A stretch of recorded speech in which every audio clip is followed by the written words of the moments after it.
नमस्कार, city post के इस खास पेशकश में आपका स्वागत है। मैं हूं श्रीकांत प्रत्युष। आपको पता है कि चुनावी साल है और बिहार के चुनाव में जातीय समीकरण का बहुत अहम रोल होता है और ऐसे में निषाद समाज की तरफ सबकी नज़रें टिकी हुई हैं। आपने देखा ही है कि किस तरह से मुकेश सहनी उसी जाति के वोट बैंक को आधार बनाकर बिहार की राजनीति को प्रभावित करते रहे हैं, लेकिन अब एक दूसरे नेता भी हैं जो निषाद समाज के वोट बैंक पर दावा करते हैं और उनका भी नाम मुकेश निषाद ही है।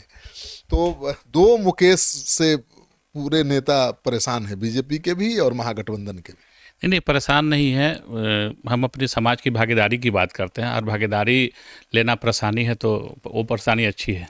आप तो मुकेश सहनी के साथ ही पहले थे ना जी? नहीं नहीं, बिल्कुल साथ थे, हम लोग मिलकर पार्टी बनाए थे। लेकिन जिस समाज की भागीदारी आपने निषाद की भागीदारी की आपने बात कही, तो निषाद समाज की भागीदारी के लिए पार्टी बनी थी। लेकिन पार्टी बनते ही उन्होंने जो अपना रंग रूप दिखाया, जो समाज को उन्होंने बिल्कुल गर्क में धकेल दिया, इसलिए हमने समाज की बेहतरी के लिए हम अलग होकर क्या किया उन्होंने कि पार्टी आपको छोड़ना पड़ा, अपनी पार्टी बनानी पड़ी? देखिए, वो जब हम लोग बनाए थे तो उन्होंने नारा दिया था निषाद का आरक्षण दिलवाएंगे, निषाद के बेटा को विधायक बनाएंगे, मंत्री बनाएंगे। जब गठबंधन में 10 सीट मिला तो उन्होंने 10 के 10 टिकट बेच दिया और सब गैर निषाद को उन्होंने दिया।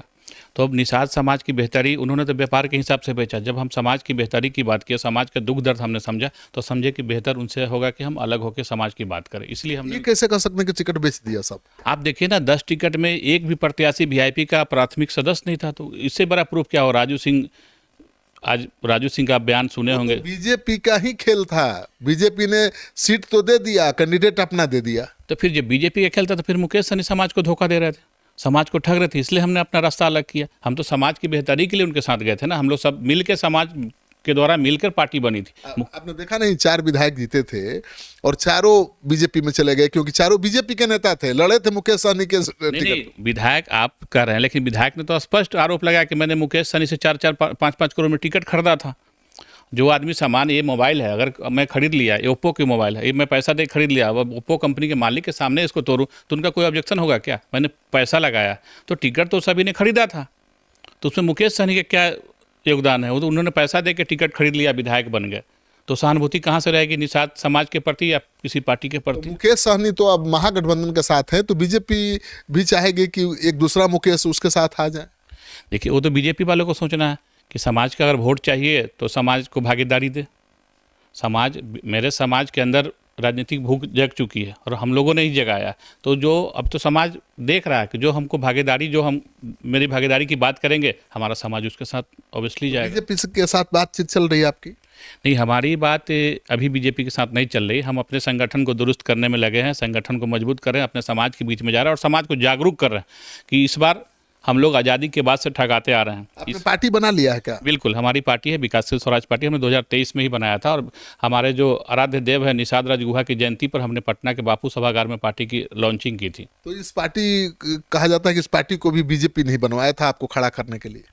देखिए, जब हम मुकेश जी से अलग हुए थे तो बीजेपी के बहुत सारे लोगों ने बहुत सारा कमिटमेंट किया। अब उस पर हम जाना नहीं चाहते, अब जाएंगे तो कहेंगे ये झूठ बोल रहा है। लेकिन बीजेपी का क्या चरित्र है, आप बड़े भाई हैं, सीनियर पत्रकार हैं, जर्नलिस्ट हैं, आपको मेरे से बेहतर पता है, इसलिए हम पुरानी बातों पे नहीं जाना चाहते हैं। लेकिन हम चाहते हैं कि अब जो आगे का रास्ता है, हम अपने समाज से आग्रह भी कर रहे हैं और समाज के बीच में जा रहे हैं। जो हमारी भागीदारी सुनिश्चित करेगा, हमारा समाज, हमारी पार्टी उधर जाएगी। आपकी मीटिंग तो कांग्रेस पार्टी के प्रभारी कृष्णा अलवारू से भी हो चुकी है, मैंने देखा था कांग्रेस दफ्तर में आपको। नहीं नहीं, बिल्कुल, कांग्रेस को 2024 में माननीय प्रदेश अध्यक्ष तत्कालीन उस समय के जो बड़े भाई अखिलेश जी थे, उन्होंने मुझे कांग्रेस से अच्छा सम्मान दिया था। हमने कांग्रेस को समर्थन भी दिया था लोकसभा में, कांग्रेस के लिए हमने काम किया था। तो हमारा कंटिन्यू रिश्ता उस समय से आज तक कंटिन्यू है। और जो कृष्णा अल्लावरू आए हैं प्रभारी बन के, उन्होंने मुझे बुलाया था और राजेश लिलोटिया जी भी दलित के चेयरमैन है कांग्रेस के, उनसे भी हमारी मुलाकात, उन्होंने बुलाया था और अच्छा सम्मान दिया और हमारा वार्तालाप जो है कंटिन्यू है अभी कांग्रेस। ऐसा नहीं लग रहा कि अखिलेश जी आपको लाए थे तो कृष्णा अलवारू आपको बाहर का रास्ता दिखा देंगे? नहीं नहीं, ऐसा नहीं। हमारी शक्ति का, राजनीति में शक्ति का, वोट बैंक का पूजा होता है। ऐसा थोड़ी ना कि अखिलेश जी लाए थे तो शक्ति हमारी बढ़ गई थी, अब वो चले गए तो शक्ति घट गई, ऐसा बात नहीं है। उनका सहयोग आज भी है, कांग्रेस के बड़े लीडर हैं, राज्यसभा सांसद हैं वो। उनके जाने से कांग्रेस, ऐसा नहीं कि कांग्रेस हमको छोड़ रही है, वो उनका आशीर्वाद है हमारे ऊपर, उनका सहयोग है। और अल्लावरू जी को हम वोट बैंक का पूजा ना, मुकेश निषाद को कोई पूछ रहा है तो मैं निषाद हूँ, मल्लाह हूँ, हमारे पास वोट बैंक है, इसलिए कोई पूछ रहा है। कांग्रेस से मिला है आश्वासन? हाँ, कांग्रेस से आश्वासन पूर्व से भी है और आज कंटिन्यू भी है।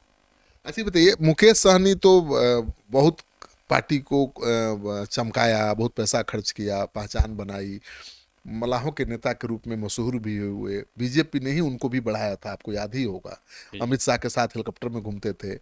तो बीजेपी या कोई कांग्रेस आपको उस स्तर पर बढ़ाएगी, तभी तो आप मलाहों के बड़े नेता हो पाएंगे। देखिए, कोई प्रमोट करता है, लेकिन वो नेता तब बड़ा होता है जब समाज का समर्थन मिलता है। समाज का 100% समर्थन है। मैं जहाँ भी जा रहा हूँ, समाज के लोग मुझे हथेली पे उठा रहे हैं। समाज का पूरा सहयोग, आज मैं चल पा रहा हूँ बिहार में, आज हम रेगुलर कार्यक्रम कर रहे हैं, वो समाज के सहयोग से है, ना बीजेपी के सहयोग से, ना कांग्रेस के सहयोग से। वो हमारे समाज के लोग सपोर्ट कर रहे हैं। जहाँ भी मैं जा रहा हूँ, जहाँ भी जनसभा कर रहा हूँ, चाहे जो भी कार्यक्रम करूँ, हमारे समाज के लोग। आपका कहने का मतलब है कि मुकेश सहनी को बीजेपी ने खड़ा किया था, आपको जनता, आपका समाज खड़ा कर। बिल्कुल समाज का सहयोग से मैं चल रहा हूँ।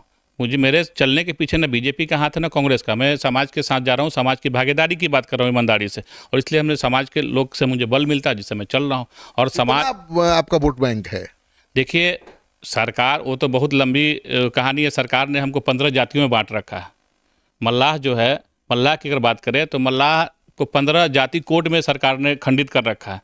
आज मल्लाह की सिर्फ मल्लाह की बात करें तो 2.686 आबादी है मल्लाह की। और जिन नेताओं की आप बात कर रहे हैं, वो गजट में मल्लाह है ही नहीं। और आप मुकेश जी की बात करें तो बनपर से है, उनकी आबादी 20,000 है बिहार में मात्र। मलाहों के नेता नहीं है मुकेश सहनी। वो सरकार के गजट में वो बनपर एक अलग जाति है, जिसका जाति कोड 178 है। मल्लाह का जाति कोड 148 है। तो मलाह है ही नहीं, मलाहों का वोट पर दावा कर रहे हैं। सरकार के गजट के अकॉर्डिंग मैं बोल रहा हूँ। उनकी आबादी मात्र, बनपर जो जाति है तो हमारी उपजाति। हम लोग की एक जो क्या बोलते हैं, कुड़ी जो जाति की, जो कि गुड़ियाँ होती है, वही है। लेकिन सरकार ने साजिश के तहत निषादों को राजनीतिक भागीदारी से दूर करने के लिए एक जाति कोड जनरेट कर दिया। तो उस जाति कोड से मदन सहनी, मुकेश सहनी जी, हरी सहनी जी, जो भी बीजेपी में और जेडीयू के जो दरभंगा जो क्षेत्र है हमारे राज्य का, उसमें सारी बनपर उपजाति हमारी है। तो उनका सरकार ने साजिश के तहत जाति कोड बनाया 178, जिसकी कुल आबादी 20,000 है। आपका कितना कंट्रोल है अपने मलाहों के वोट बैंक पर? बिल्कुल 100% कंट्रोल है। तभी तो मैं जा रहा हूँ। समाज के लोग जो हमको मेरे सभा में आते हैं, समाज का जो भीड़ उमड़ता है। 100% कंट्रोल है तो आपको भी तो 10 सीट मिल जाएगा, महागठबंधन से भी मिल जाएगा, और मुझे लगता है कि बीजेपी से भी मिल जाएगा। नहीं तो कांग्रेस से कमिटमेंट है, तभी तो हम कांग्रेस के साथ जुड़े हुए हैं। और कांग्रेस कोई भी पार्टी हो, हम तो स्पष्ट कर रहे हैं कि भागीदारी की बात होगी, राजनीतिक भागीदारी की, हम उधर ही रहेंगे। कितनी सीट मांग रहे हैं?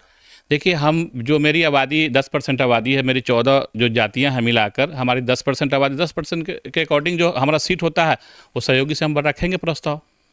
चलिए, तो जो निषाद समाज की राजनीति है वो काफ़ी नया रूप लेने वाली है, क्योंकि पहले तो मुकेश सहनी इकलौता दावा करते थे, मुकेश सहनी दावा करते थे सहनी समाज के नेता होने का, लेकिन अब तो उन्हीं की पार्टी से निकले हुए, उन्हीं के साथ ही अब मुकेश निषाद कह रहे हैं कि भाई हमारे साथ हमारा समाज खड़ा है, न कि मुकेश सहनी के साथ।